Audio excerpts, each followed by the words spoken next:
In questa sessione noi ragioniamo, approfondiamo un po' di più la relazione tra il destination marketing, il destination management e i grandi eventi. Lo facciamo insieme a Giuliano Vantaggi, direttore di unità operativa della promozione turistica della Regione Veneto, insieme a Joseph Jarche, destination manager di FT Tourism and Marketing, insieme a Valentina Colleselli, direttrice della Fondazione di DMO Bellunesi, e insieme a Luca Caputo, direttore di Destination Verona Garda Foundation. Quindi, insomma, interlocutori e persone con una grande esperienza e competenza sul campo. Giuliano, vuoi iniziare tu? A te l'onore di partire e ti lascio la parola. Grazie. Allora, innanzitutto lasciami ringraziare Stefan come condiviso con la direzione. Lui so che non vuole, ma ne ho parlato a lungo anche ieri sera con Stefano e grazie per tutto quello che hai fatto, perché veramente Stefano è stato il nostro faro a livello di intelligence turistica e io lo conosco da tanti anni, è sempre stato per me l'incontro tra il management, cioè lui e il marketing, io. Eravamo una DMO ante litteram già 10-15 anni fa, quindi già vedevamo un po' di meccanismi e lo ringrazio veramente per tutto quello che ha fatto, perché è veramente fondamentale. Grazie.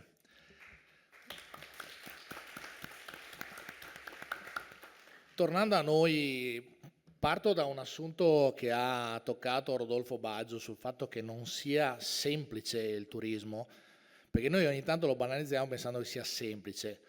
Adesso parliamo di meccanismi come gli eventi sportivi, però voi dovete pensare che il turismo importa i modelli di vita di tutto il mondo. Quindi noi ci mettiamo di fronte a persone che hanno modelli di vita totalmente diversi dai vostri. Io mi sono trovato in tantissimi anni di turismo di fronte a domande anche spiazzanti. Anche ultimamente mi è capitato un indiano che ha detto: dov'è la macchina della nebbia? Perché loro vivono nella nebbia. Quindi immaginatevi cosa importate come turismo, è l'unico campo in cui si importano i modelli di vita di tutto il mondo. E anche quando andiamo a creare eventi internazionali importanti, adesso se riesco a far passare le slide, non so se...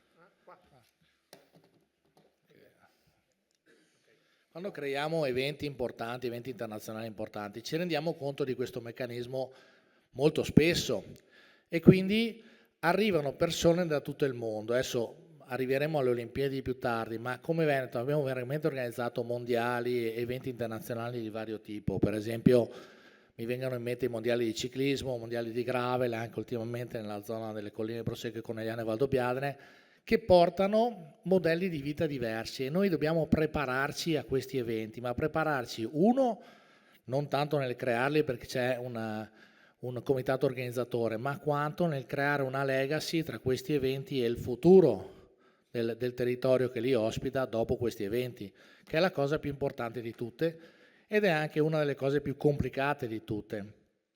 Però ci sono delle cose che ad esempio sono molto importanti per noi. Adesso mi viene in mente, parlando dei mondiali di ciclismo, quando vidi il numero di scarichi Komoot di uno dei più grandi atleti dei mondiali di ciclismo che fece quei mondiali di ciclismo.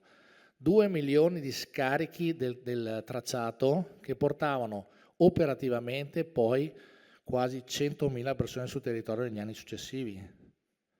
Questa è una cosa che voi dovete immaginarvi che accade in tutti i grandi eventi. Voi non vi rendete conto di quanto c'è un rebound a livello comunicativo per gli eventi. Allora noi come dobbiamo prepararci? Dobbiamo prepararci prima nel farli bene come comitati organizzatori e poi nel creare una legacy. Se voi vedete, il Veneto ha ospitato grandi eventi come possono essere eventi riguardanti i mondiali, ma anche grandi eventi come convegni. Questa è la fiera del cicloturismo che il prossimo anno tra l'altro approderà a Padova, quindi si parla di cicloturismo a livello nazionale ed internazionale, che è molto molto importante e quindi bisogna prepararsi come Veneto. Sono eventi regionali come per esempio la mostra del cinema. Oggi noi andiamo verso le Olimpiadi, ma le Olimpiadi saranno la somma di tutto questo. Noi vedremo atleti, ma vedremo anche personaggi dello spettacolo, vedremo televisioni da tutto il mondo e proprio per questo ci stiamo preparando come Veneto a creare un meccanismo di ospitalità. la magia prende forma. Stiamo lavorando a un meccanismo di Casa Veneto, una casa di accoglienza che avrà un media center enorme a Cortina d'Ampezzo, ma attenzione, non un media center che riguarda lo sport, perché lo sport già ci sarà, già ci saranno i giornalisti accreditati dal CIO.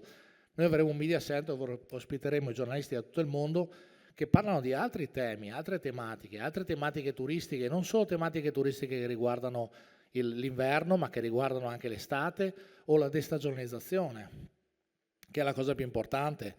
Cortina stessa, ad esempio, in questo periodo si sta accorgendo che la destagionalizzazione ormai è attuale. Adesso qua Joseph di fianco, ma ieri per esempio era strapiena, cose che fino a 10 anni fa non accadevano, perché è un meccanismo che continua a implementarsi, che riesce ad arrivare a provenienze che hanno le ferie in questo periodo, non per niente ieri era pieno di cinesi che hanno le ferie in questo periodo, ma bisogna veramente andare incontro ai meccanismi mondiali quando si crea e si deve generare il prodotto, ma si deve andare anche incontro a cosa mi stanno chiedendo dall'altra parte del mondo e che devono trovare. In questo senso l'IA è sia un'opportunità che un problema, perché non so se avete mai visto ultimamente cosa fa l'IA, prende una foto verosimile al 90% o al 10% falsa, cioè vi trasporta un bene in un altro posto e l'aspettativa di visita è quella però,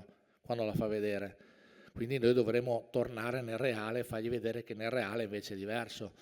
I grandi eventi servono a questo, servono a creare una legacy, a parlare con i giornalisti, con i media mondiali, a fargli vedere quanto belli siamo, a fargli girare la telecamera dalla pista. Credetemi che allora nel caso del giornalista diciamo di glamour, di colore, è semplice, nel caso del giornalista sportivo non gli fate tirare via la telecamera dalla pista o dall'evento, e quindi bisogna essere noi bravi a portarli a narrare temi, a narrare del futuro, a fare in modo che questi eventi siano un veicolo turistico per il futuro, portino anche i nostri giovani a lavorare il più possibile su questi eventi e noi a presentare il Veneto come un luogo di grande bellezza. Io rappresento anche progetti strategici dei siti UNESCO della Regione Veneto. La Regione Veneto ha 9 siti UNESCO, ha 16 riconoscimenti internazionali UNESCO direttamente correlabili al Veneto.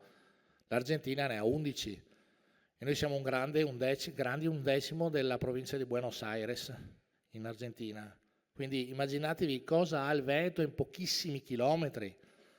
Quindi noi dobbiamo, attraverso il claim sarà illuminiamo la grande bellezza della regione Veneto, perché poi ci sarà la torcia olimpica che può illuminare la grande bellezza, ma dobbiamo far capire al mondo che entra in una regione che è unica, che ha siti culturali, archeologici, paleontologici, adesso speriamo che il prossimo anno ci sia il 10° sito UNESCO, ma che ha anche siti naturalistici, paesaggistici, e che può dare veramente al turista che viene a trovarci un'ampia gamma di possibilità, un'ampia gamma di essere in questa regione Veneto, per quello che poi giustamente il tema di prima era la gestione dei flussi, perché ci sono dei luoghi, pensate, il 75% dei visitatori italiani visita il 4% del patrimonio nazionale, quindi vuol dire che ci sono delle città che hanno questo impatto incredibile del turismo che noi dobbiamo gestire. Nel caso di Venezia è lo 0,05%, il 75% nello 0,05%, quindi bisogna essere bravi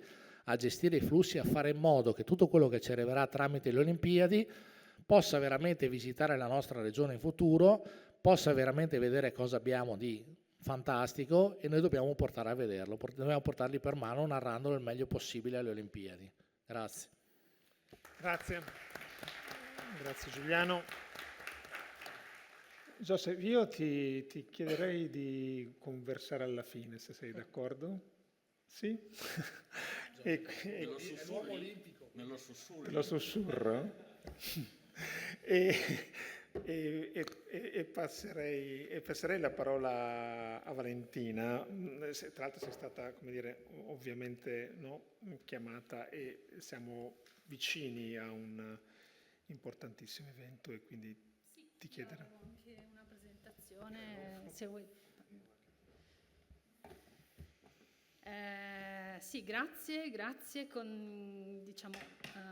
Mi unisco ai ringraziamenti alla Regione del Veneto e anche a Stefano Marchioro, perché come direttrice di una fondazione DMO nata da poco come fondazione in Veneto, sono contenta di portare avanti una politica regionale che crede nell'organizzazione delle destinazioni e nel management, e credo che con un evento olimpico alle porte sia molto importante avere strumenti di gestione e di risposta alla legacy olimpica che poi anche noi dovremo intercettare. Questa è una grandissima responsabilità che sentiamo come destinazione.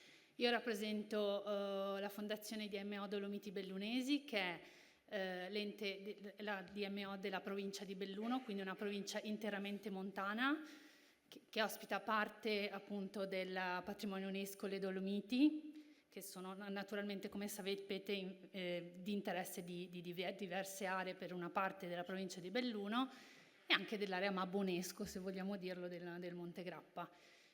Quindi una responsabilità che riguarda la promozione, lo sviluppo e la valorizzazione turistica della nostra destinazione, unita all'importanza di tutelare e preservare l'ambiente, che è un elemento per noi fondamentale.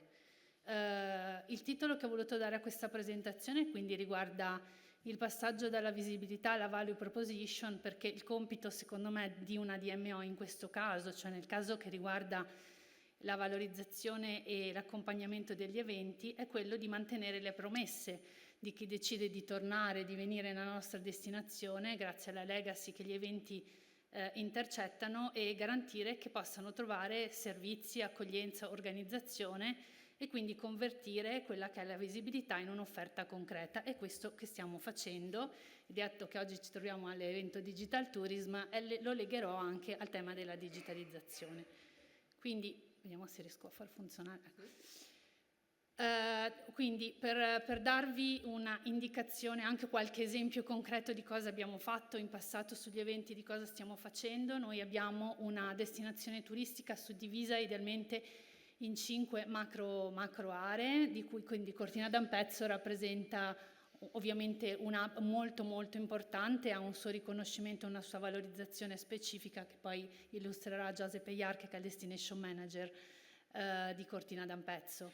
Nel caso specifico, per esempio, ho portato l'esempio dell'attività di collaborazione che abbiamo fatto l'anno scorso in occasione della Coppa del Mondo di sci femminile, che ci ha permesso di lavorare con un sistema di co-branding strategico insieme a Fondazione Cortina, che quindi ha colorato di rosa, che è il nostro colore del brand, gli spalti, come vedete, delle tribune della Coppa del Mondo, e abbiamo naturalmente collaborato affinché tutta la lounge, tutta la grafica dell'evento fosse coordinata, e quindi che la percezione di un evento collocato a Cortina d'Ampezzo rientrasse anche all'interno di quello che è il marchio di destinazione Dolomiti Bellunesi The Mountain of Venice, che per noi rappresenta un marchio emergente, un'identità emergente chiaramente, però con un grande potenziale in termini di futuro sviluppo.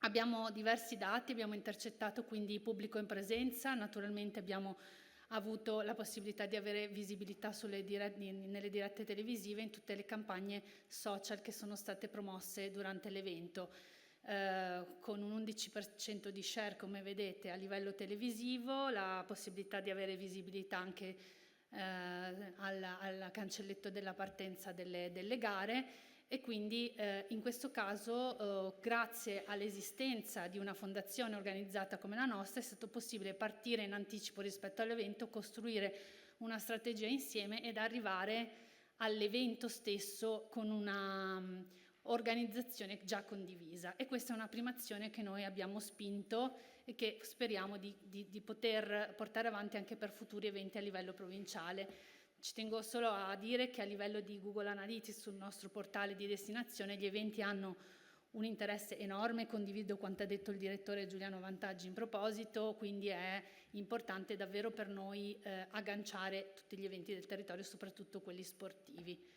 Poi naturalmente da qui noi partiamo per generare una campagna di conoscenza e di interesse per la nostra provincia che riguarda tutte le stagioni dell'anno. Anche qua appunto ripercorro quanto già detto, un'offerta quindi che va a toccare tutte le stagioni. Come dicevamo, il mercato cinese attualmente interessato alla Golden Week, stagione autunnale, abbiamo fatto una promozione dedicata sui canali cinesi con due campagne social attive, e con una partecipazione insieme al collega Luca Caputo a Shanghai alla fiera ITB Shanghai a maggio, e quindi stiamo cercando di raccontare che cosa il territorio propone, quanto sia accessibile e vicino alle principali rotte internazionali, anche grazie a una collaborazione con SAVE, grazie all'attivazione di alcune tratte dirette, per esempio su Shanghai, che adesso si stanno intensificando,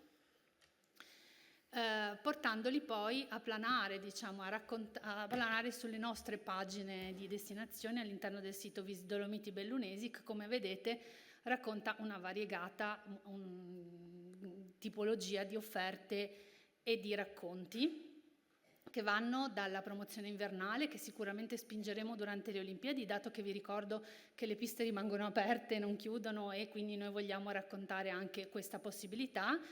La pagina dedicata agli sport, che riguardano tutte le stagioni, il cultural heritage, quindi tutto il patrimonio culturale, e poi naturalmente tutte le attività e le esperienze da fare. Vado un po' più veloce? Sì, scusate. In termini di organizzazione interna, noi abbiamo una struttura attualmente di 6 persone con alcune competenze verticali e lavoriamo tutti insieme con il mio collega Stefano Casagrande della Digital Unit. Quindi, per fare un esempio concreto, abbiamo una pagina dedicata alle Olimpiadi, creata in collaborazione con la Regione Veneto e Mico, che poi spinge a livello di promozione sulle esperienze. Noi abbiamo una persona dedicata al prodotto, quindi esperienze da vendere, da convertire in vendita per chi vuole vivere i territori. Le stiamo sviluppando con dei tavoli assieme al territorio, quindi lavoriamo in comunità, in collaborazione con gli operatori, e poi da lì stiamo spingendo per la conversione in vendita delle singole attività ed esperienze, quindi stiamo andando verso la promo commercializzazione e la conversione. Questo è il livello di sviluppo che stiamo raggiungendo adesso e che speriamo sia attivo prima delle Olimpiadi.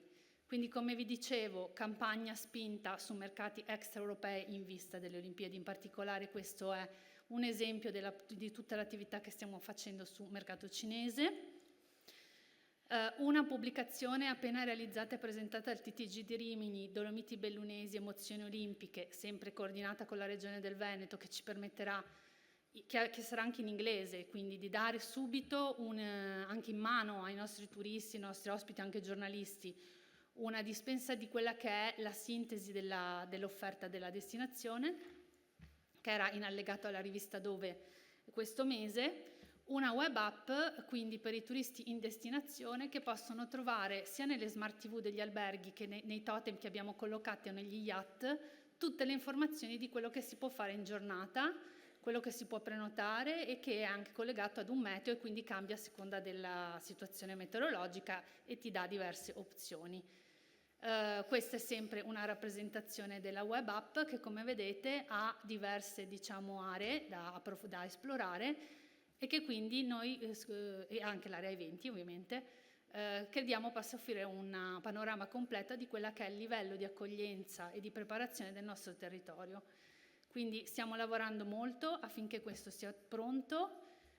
Come vedete lavoriamo in modo appassionato, quindi ho voluto anche rappresentare con questa slide, dentro l'emozione, quello che noi crediamo sia un momento di forte emozione anche per noi, ospitare un evento olimpico, e speriamo insomma di collaborare affinché questo risultato venga portato a casa anche dopo le Olimpiadi. Grazie. Grazie Valentina. Grazie Luca. Prego. Quanto tempo, Stefano? Ci provo. 7 minuti, 6? Sì, vai, dai.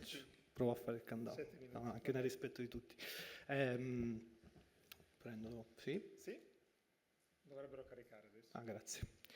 Beh, intanto grazie a chi insomma, è intervenuto prima, perché ha dato un po' una panoramica anche di azioni, grazie, sì, anche di azioni concrete, no? che oggi ci portano a partire ovviamente da un tema come quello dei grandi eventi, che ovviamente in una destinazione dove la collega Valentina ha un impatto più forte rispetto magari alla nostra, che comunque ha un impatto magari minore, però con la cerimonia di chiusura delle Olimpiadi e l'apertura delle Paralimpiadi, comunque Verona insomma, sarà al centro in un tempo più limitato, ma comunque con delle aspettative, e soprattutto, come dicevamo prima anche Giuliano, con quello che lascia poi l'essere al centro di un di un evento del genere, e soprattutto su alcune tematiche come appunto l'inclusione e l'accessibilità, come ricordava Stefano, per cui è una grande responsabilità rispetto al fatto che poi parlare poi di eventi, di grandi eventi, mi ha fatto un po' fare un ragionamento ed è servito un po' a raccontare, cercherò un attimo di raccontarvi, quindi senza, tra virgolette,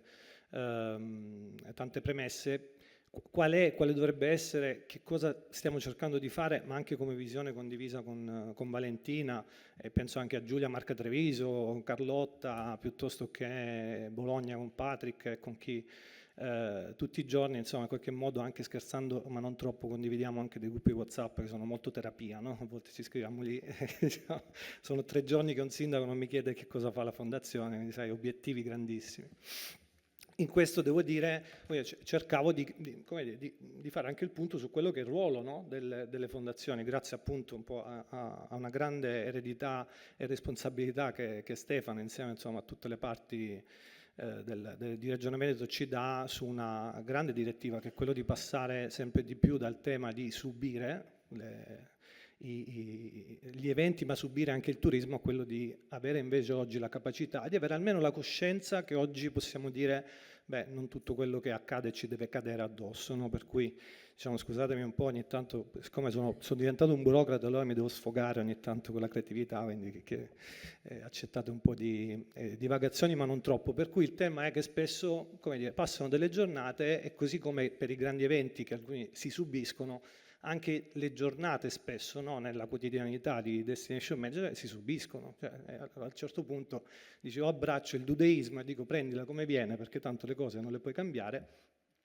e da quelle cose impari tanto. Cioè, io mi sono ritrovato il turismo, che era una bellissima cosa e oggi è il male dei territori, è una professione che voglio fare, è una professione che oggi, come dire, comporta tante aspettative del turismo, tanto che l'altro giorno, parlando appunto rispetto a un evento della gestione, poi vi dirò, di un attrattore culturale e turistico, siamo passati dalla gestione dell'attrattore turistico al problema che la destinazione deve risolvere, il fatto che i giovani se ne vanno. Ecco, questo è il grande tema che oggi affrontiamo e che, come dire, da un certo punto di vista non possiamo più dire non mi interessa, quindi occorre capire come tematiche che riguardano solo il turismo oggi attraversano la questione di rendere attrattivo un territorio, no? Rispetto a tante, non solo rispetto ai viaggiatori, ma rispetto a nuovi giovani, nuove professionalità, nuove imprese, nuovi residenti.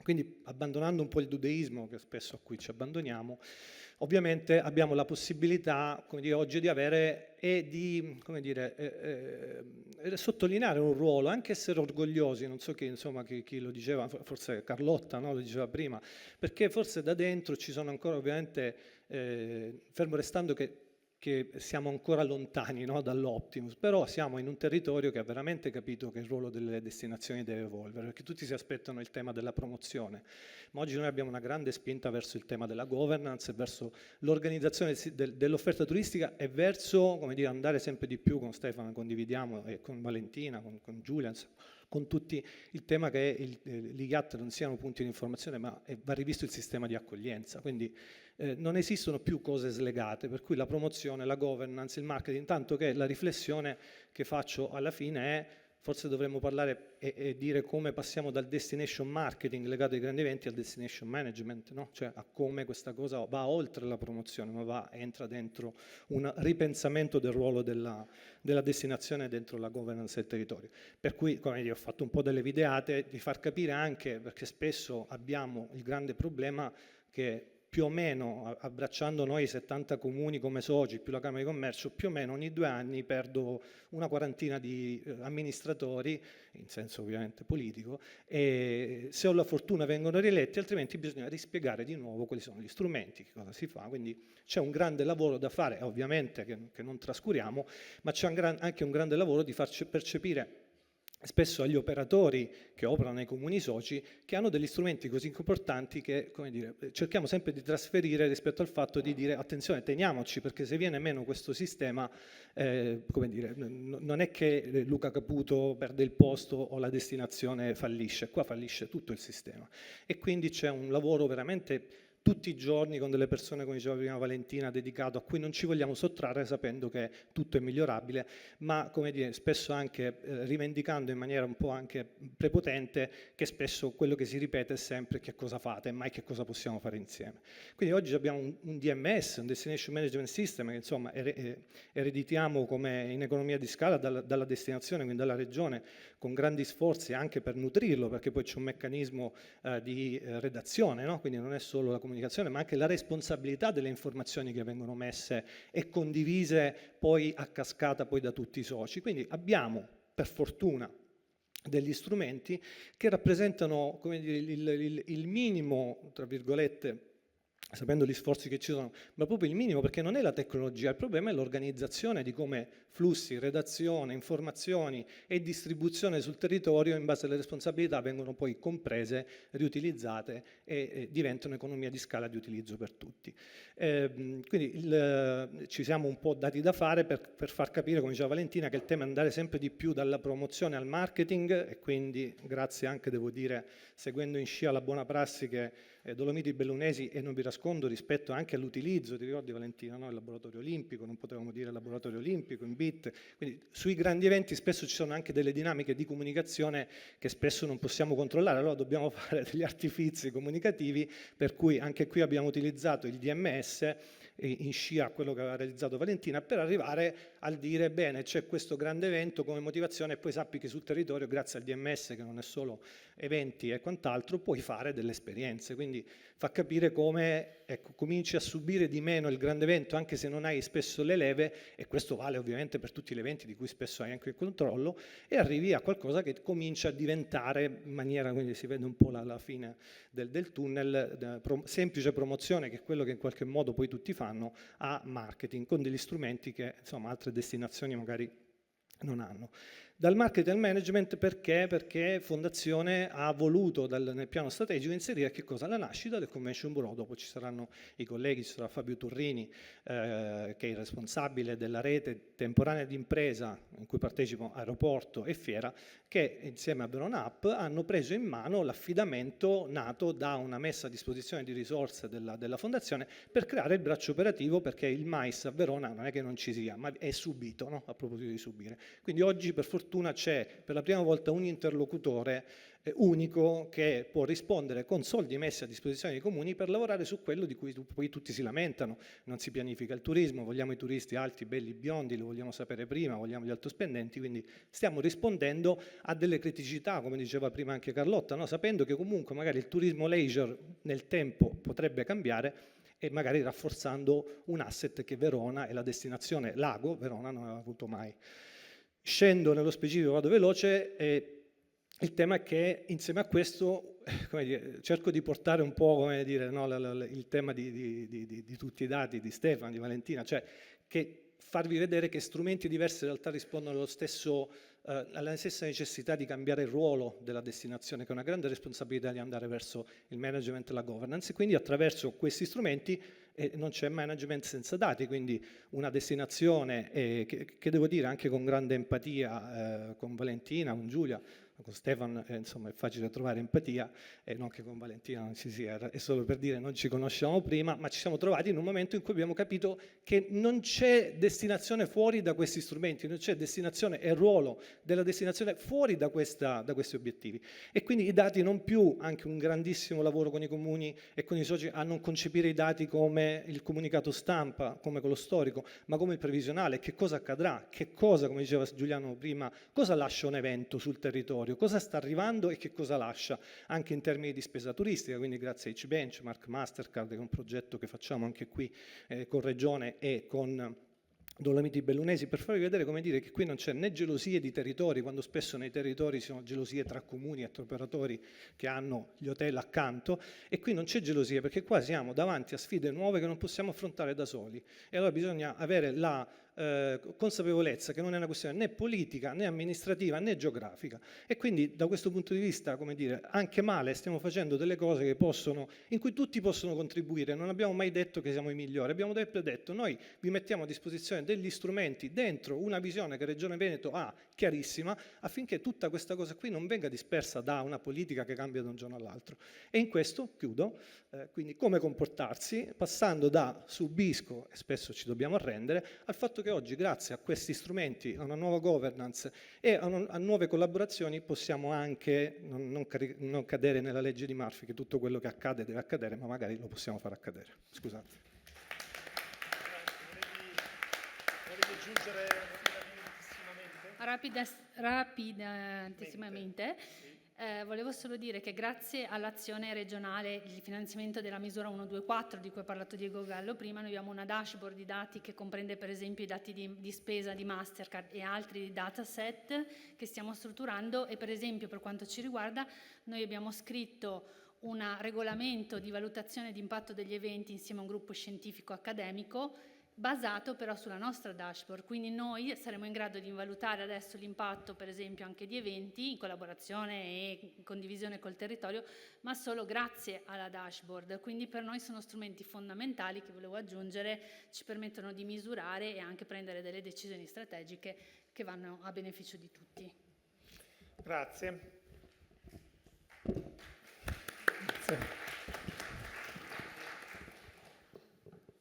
Caro Joseph, ciao. Ciao. Tocca a te.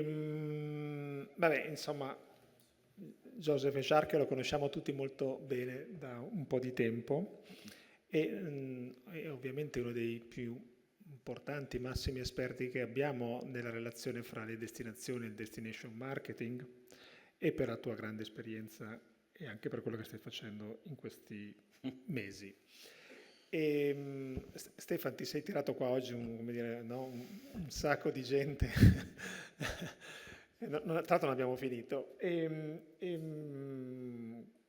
Ti lascio la parola, vorrei chiederti se poi in questo tuo contributo così riuscire a dirci anche dal punto di vista della tua esperienza quali sono le caratteristiche e le chiavi fondamentali di questa attività e anche di quello che sta succedendo e di quello che stai gestendo. È complicato. Sì.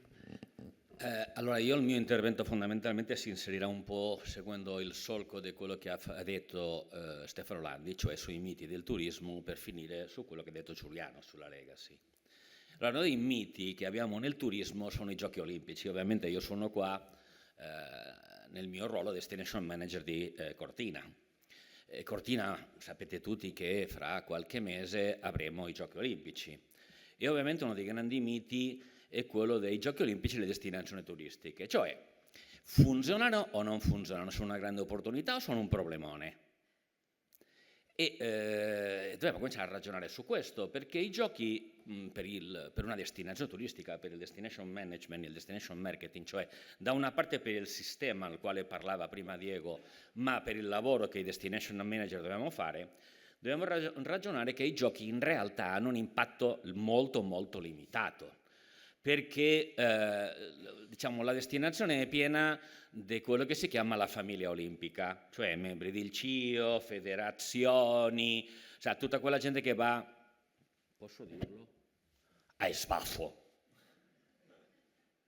Io recentemente con Mico se l'ho detto, no, perché è molto importante, dobbiamo alla famiglia olimpica, a me non ne fate niente. Quelli non mi interessano, non sono turisti, non mi ritorneranno dopo, perché vengono pagati. Siamo d'accordo? Bene. L'altro elemento importante, e questo è il problema, è che i flussi turistici reali per i quali noi lavoriamo come destinazione sono molto ridotti, perché non c'è spazio, perché sono occupati, perché in questo momento noi ancora non sappiamo se potremo o non potremo arrivare a Cortina. Non sappiamo se si chiuderanno le strade o no. Ma c'è anche un elemento molto importante da ragionare, i famosi turisti olimpici. Questi sono tecnicamente i turisti olimpici, cioè i giudici, le atleti, i membri CIO, le federazioni internazionali, gli sponsor, eccetera, e i fans. Va bene, Però c'è un problema importante. Il problema importante è capire se i Giochi Olimpici sono un'opportunità turistica per la destinazione. Perché se tu vai a vedere la situazione, parti fondamentalmente da che in realtà i Giochi Olimpici non generano turismo, spostano il turismo. Perché diciamo, ci sono tante analisi, ve lo farò vedere dopo, per vedere che cosa succede sui Giochi Olimpici. Perché succede spesso quello che si chiama l'effetto sostituzione, cioè i turisti che normalmente ti verrebbero a quella destinazione evitano la destinazione durante l'evento per il caos che puoi avere, prima, lo vedremo dopo, perché pensano che i cantieri o i prezzi, eccetera, pertanto non è una situazione facile. Nel mondo dei mega eventi, i Giochi Olimpici sono classificati come mega eventi, funziona quello che si chiama il in-between effect, tradotto in italiano è l'effetto intermezzo, che vuole dire che tu cominci ad avere una riduzione dei tuoi flussi turistici un anno prima dell'evento, hai l'evento e dopo riparti, ma la ripartizione non è immediata. E succedono fondamentalmente questa situazione. Abbiamo quello che si chiama durante diciamo, il periodo prima dei giochi, che va da 8 a 9 mesi, diciamo, prima dell'evento, quelle che si chiamano gli evitanti, cioè i turisti che avrebbero voluto venire, ma che pensano che problemi, i prezzi, i cantieri, eccetera, come stiamo preparando il gioco o i giochi, non ti vengono. Dopo abbiamo fondamentalmente la problematica durante l'evento, dove c'è un sovraffollamento di quelli che avete visto prima, che in qualche maniera va a incidere sui veri turisti. E dopo c'è un problema, sembra stupido, quello che si chiama la overexposure, cioè durante 15 giorni il mondo ti vede in TV. Cosa succede? Un meccanismo psicologico stranissimo. Tanta gente pensa di già aver visto tutto. In conseguenza succede che con questa sensazione di destinazione già vista, la gente sposta l'arrivo turistico più in là per gli anni. Questo che vi sto dicendo è quello che è successo a Parigi. Come osservate, la comparazione, diciamo, anno giochi olimpici piuttosto che l'anno prima, 2024, noi osserviamo che durante i giochi olimpici, vedete la prima barra, il volume di turisti visitati è stato inferiore rispetto a quello dell'anno anteriore, ma come osservate anche il livello di crescita, cioè di recupero, è stato sotto quello che era normale. Parigi quest'anno finalmente ha raggiunto i livelli che aveva nel 2023.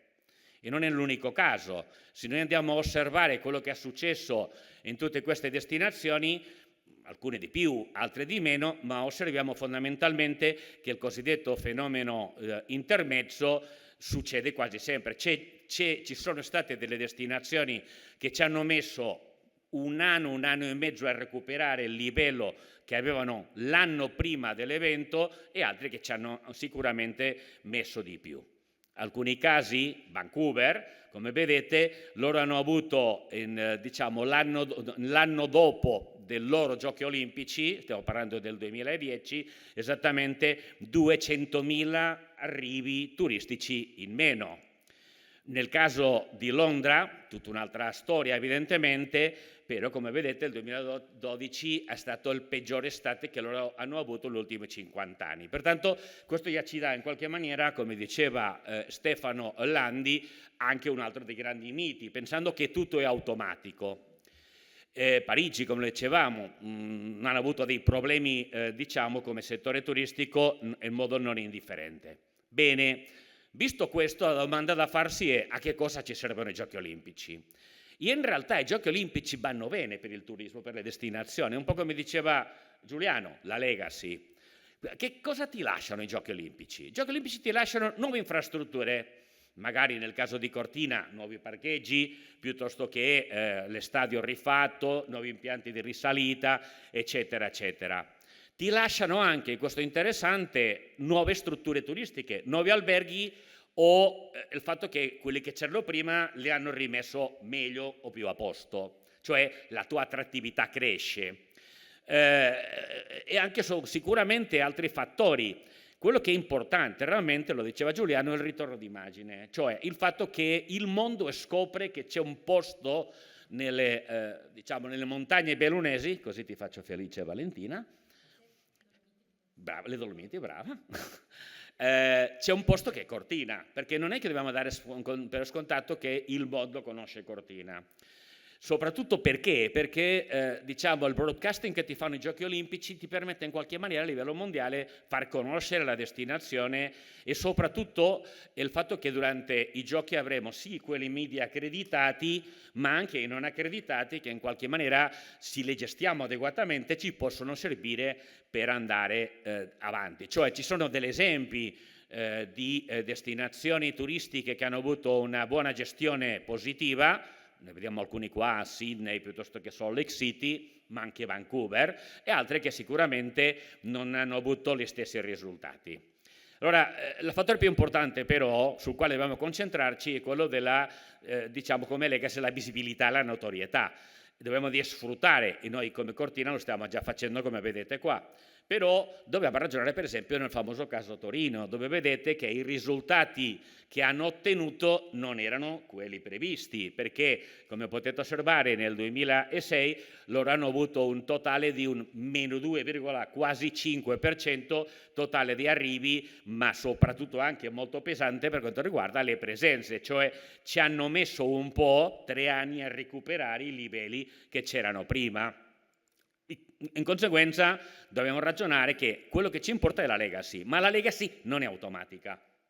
La legacy va lavorata, ma va lavorata previamente, e questo è fondamentalmente ragionare su quello che abbiamo da considerare come legacy. Però fondamentalmente, come dicevo, dobbiamo ragionare sulla opportunità che noi abbiamo, cioè nel caso di Cortina come stiamo lavorando? Stiamo lavorando a sfruttare questa legacy con una logica di opportunità per il posizionamento di Cortina come una premium destination all'interno dell'arco alpino.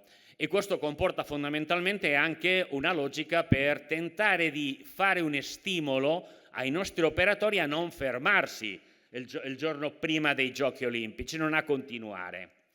Perché abbiamo però, attenzione, dei limiti e dei rischi, cioè abbiamo l'effetto sostituzione e lo spostamento del turismo. Se le cose non vanno bene si rischia che i turisti cancellino in qualche maniera del loro immaginario Cortina.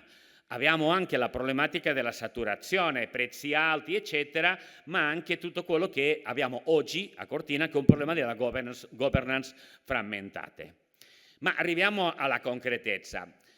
Avremmo potuto lavorare bene nella promozione eccetera, vedo che stai sorridendo, se, signori, il Comitato Olimpico ci avesse permesso di utilizzare il marchio olimpico come hanno fatto sempre. Non ce l'hanno permesso.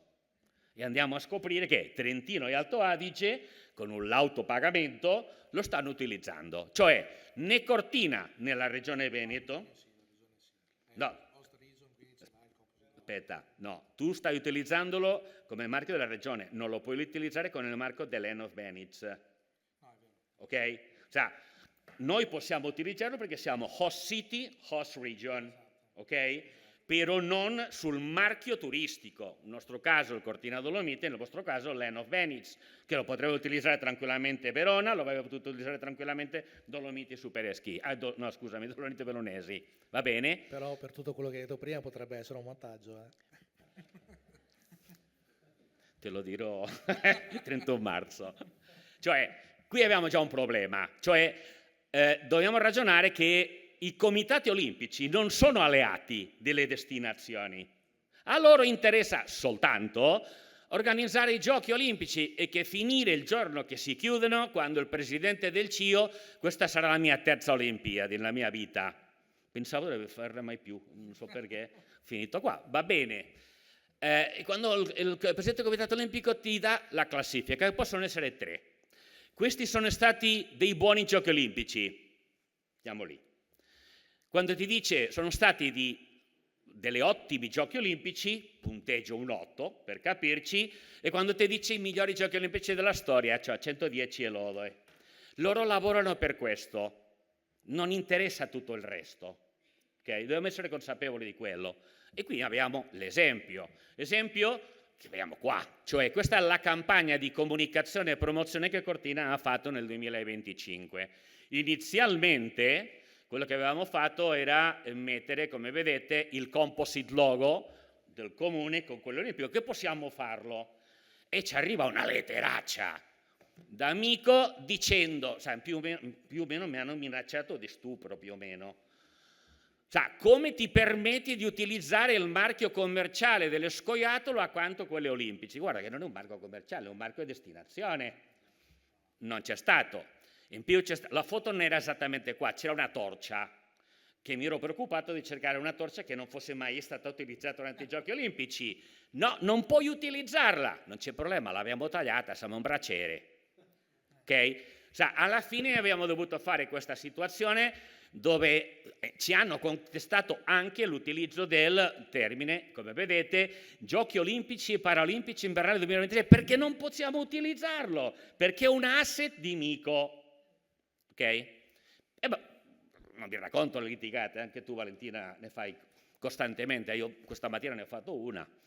E andiamo avanti, cioè noi abbiamo come Cortina deciso che dovevamo tentare di evitare l'effetto intermezzo. Pertanto ci abbiamo messo subito con una strategia concreta e specifica che passo velocemente a spiegarvi, dove ci siamo dati a parte della strategia operativa classica sulla quale noi portiamo avanti, abbiamo creato una business unit specifica che lavora per ispirare i turisti internazionali a scegliere Cortina pre, durante e dopo i Giochi Olimpici, e ovviamente per tentare di massimizzare i Giochi Olimpici in chiave turistica e ridurre l'effetto intermezzo.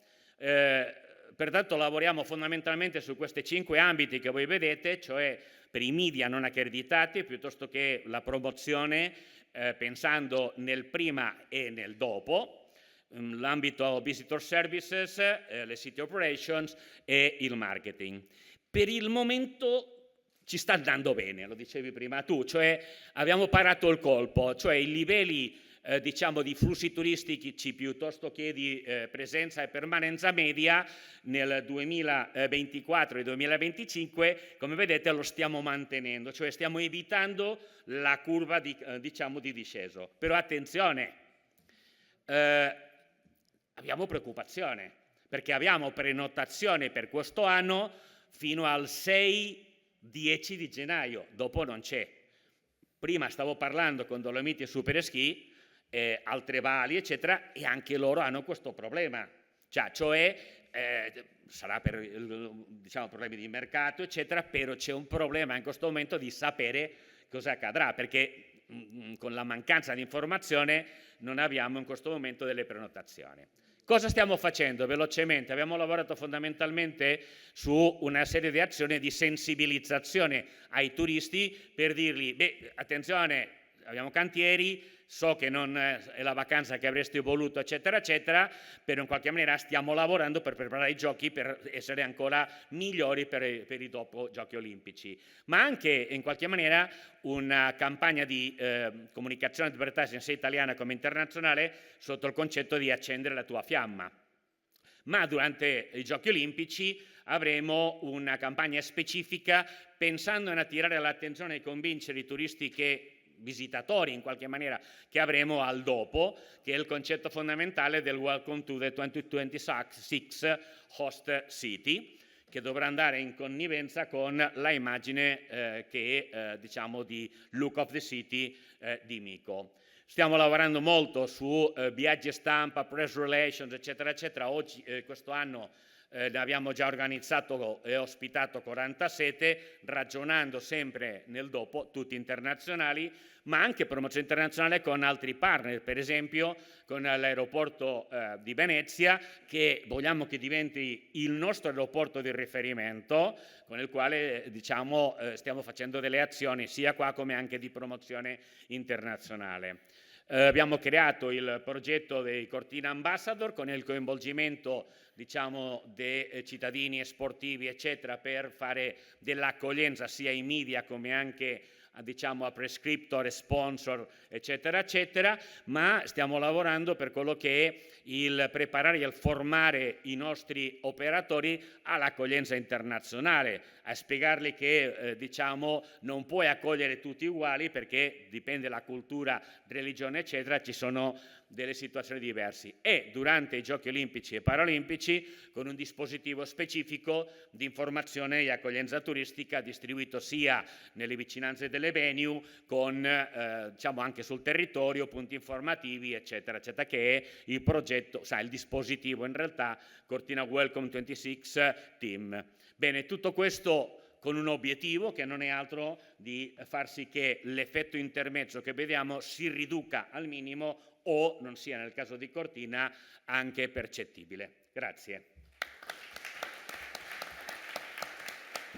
Bene, grazie Joseph.